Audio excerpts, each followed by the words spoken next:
Well, Monday morning, new job. It is November 4th, and yeah, it's cold out.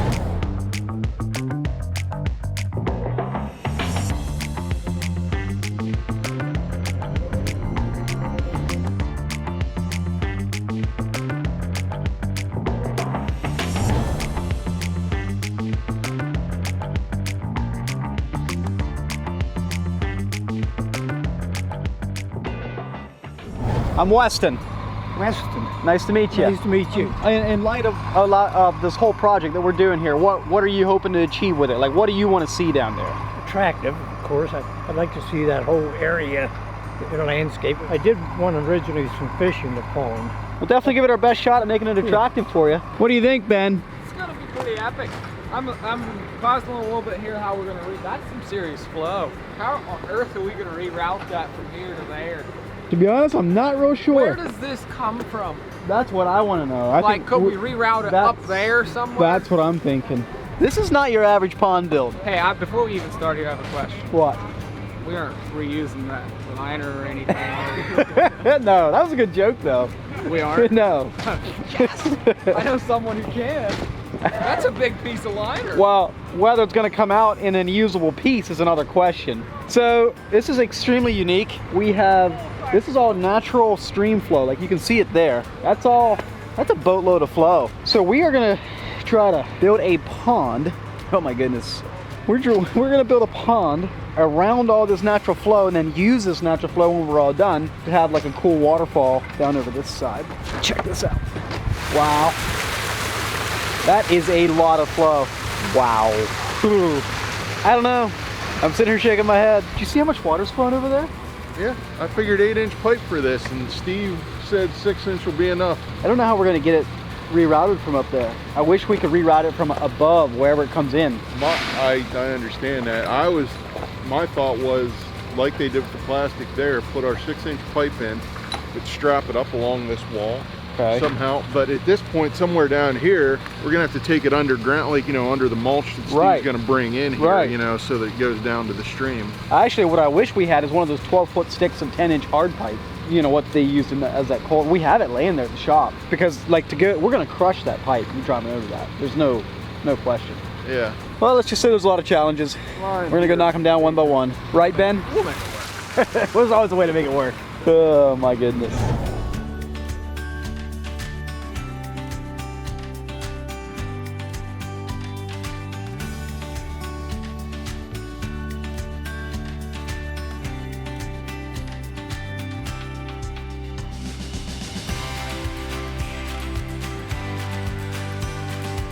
Well, we're making some progress.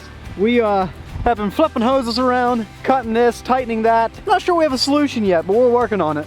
Last idea was to take the pump that we're putting into this stream for the stream, see what we got going on here. We have 3 clean-out pumps running in here already, and it's still not keeping up with the natural flow. So we're gonna get our pond pump that we're gonna use in the build and see if we can suck up the rest of this natural flow with that. I'd say one more pump will take care of that flow. Unbelievable. I'm gonna say in 13, 14 years of building ponds, this is the first for me. I've diverted water before, but never quite in these tight quarters and limited options of what to do with it. We're getting them through. I'm taking them through one baby step at a time. You know, I didn't bring coffee yet, but it's gonna be okay. We're gonna make it work. We're gonna make it work. Okay, pump number 4. Let's see what we got. All right, yep, it's pumping.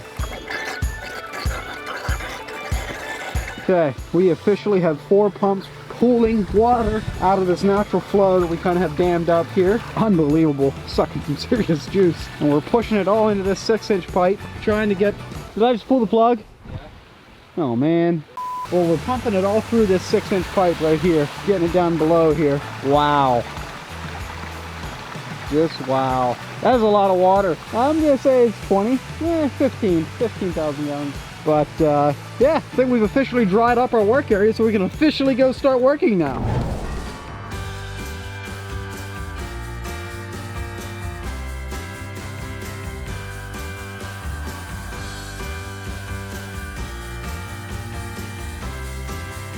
As you can see, we already have our drainage pipe installed. So we did have an issue where this water was just pooling inside. Actually, you can still see it running there. still flowing out, which would cause a for sure problem underneath our pond, because once we have the liner in here, that water would just raise pressure and destroy it. So we put this pipe in here. He has a load of drainage stone, and we are gonna be filling this whole ditch in with drainage stone. This pipe stays in place so that water can just shoop right out through underneath the dam and not cause any issues. Okay, let's record this. This ought to be good.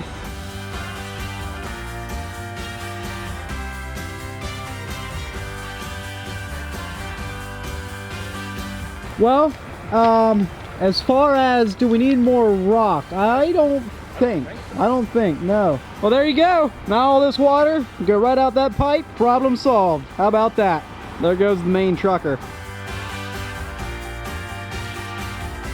Okay, so this is our drainage system for the bottom of this pond. Right where Gary's foot is the pipe. It's covered with fabric. Pull that fabric back a little bit so they can see that pipe. The other way, yeah. See, these 4-inch perforated pipes go right into that. You can flip that back now. Now, we're gonna take this stone up here, cover this whole perforated pipe drainage bed down here with that stone. Once we have a nice clean bed of stone down there, that'll get us out of the water. Then we'll lay a piece of fabric down again and then start putting this fill dirt in on top of that so that we create this like sandwich of fabric, perf pipe and clean stone, fabric, and then dirt. And then that's when we can start shaping our excavation.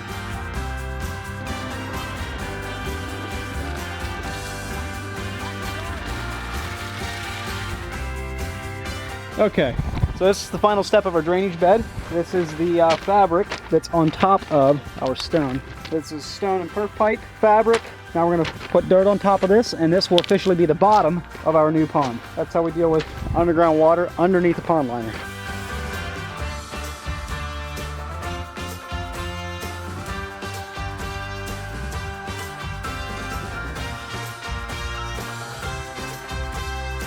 Oh my goodness, look at that thing. That thing is cool. All right, so that whole drainage bed that we showed you last time I had the camera on is now underneath that dirt, and we're working on kind of roughly carving out our shelves here. Tomorrow morning we'll finalize and clean up these shelf edges. And we're gonna lay this liner in, and we're gonna build this half of the pond first, because we can't quite reach across the entire length of the pond, and that's the only access we have. So we have to kind of build this half of the pond first, flip our liner back and build that half. So it makes it a little bit cumbersome, but done it before and it works. So that's the update for today. Gonna get this job site cleaned up and head home. What do you know? It's the next day. Time to put the liner in here and get some rocks set. Ben is over here getting the skimmer box ready to be put in right there. Got the plumbing already hooked up on it.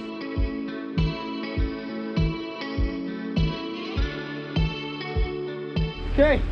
We have this half the pond shelves carved out, ready for rock pad and liner. It's kind of a messy situation, we'll put it that way. You can see our stone down there in the bottom of the drain, which is working great, but everything else is just kind of saturated, so it's gonna be a bit of messing around, you know? Not every job can be perfect.